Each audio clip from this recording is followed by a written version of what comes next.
Welcome to Ride Realized.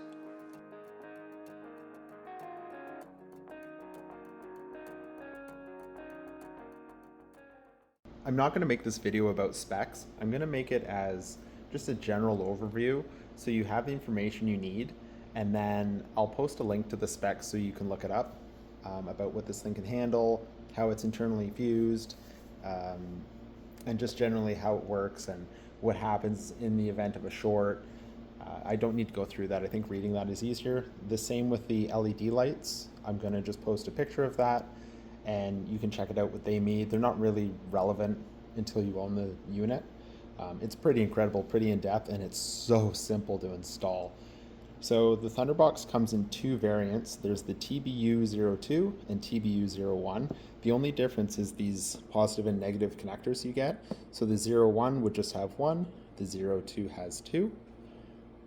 I've taped this up so the wiring is cleaner with Tessa tape. This here would be the white wire. The white wire connects to your 12-volt switch power if you want to run it that way. But the setup I have here is the automatic setup, which is just positive, negative to your battery. When the bike starts and turns on and it's in a charging state, the box senses that and then connects all of your electrical. So you have a slight delay, then everything powers on. Same with when you turn the bike off, it senses it's not in a charging state and will power everything down for you. Like I said before, everything is fused in the box, so there's no fuses that you have to take. It has reattempts after 200 milliseconds.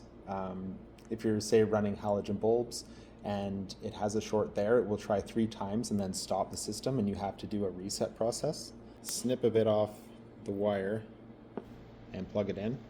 When I start the bike, the unit will power on after a couple seconds and power to the light.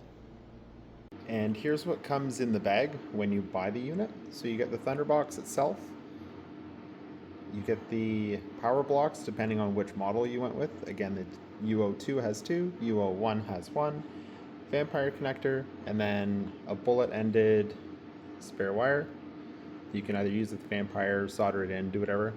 And this is what plugs into the white wire that you'll use for your switch 12-volt if you wire it that way.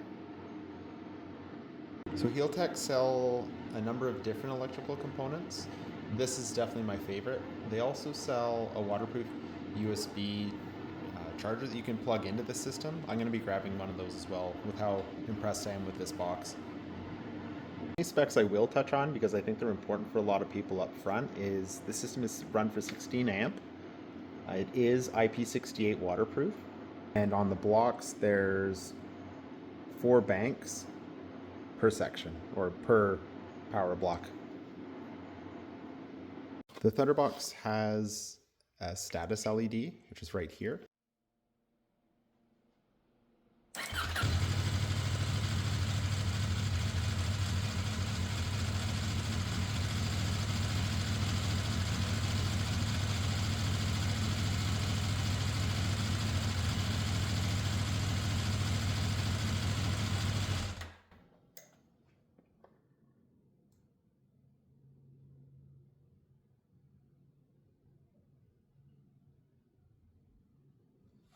You can see on startup, it does give a designation for the light, for what's happening with the status. And then after shutdown, again, in a non-charged state, we see it read that and then shut the light off automatically, disconnecting the power.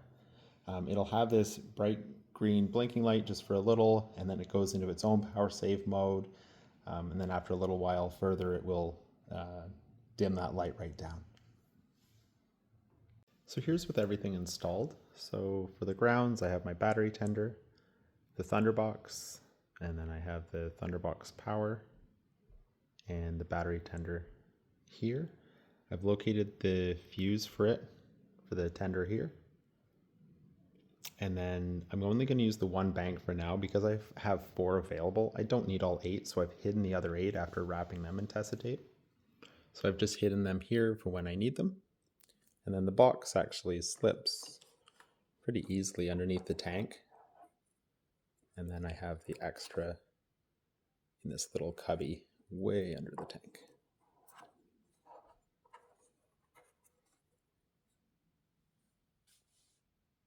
Installing like this lets me diagnose what's going wrong with the Thunderbox in the event you're on the road and you need to get quick access to be able to view the LED for the status indicator. You can see it flashing there. It's going to keep it away from the elements, even though it's waterproof. It's nice to have it tucked away as well as the connection points. And this way we only have to take off, if you've watched the cowl removal or the side panel removal, we just need to take off this one plastic cover as well as the gas tank cowl to gain access to see what's going on if we have an error.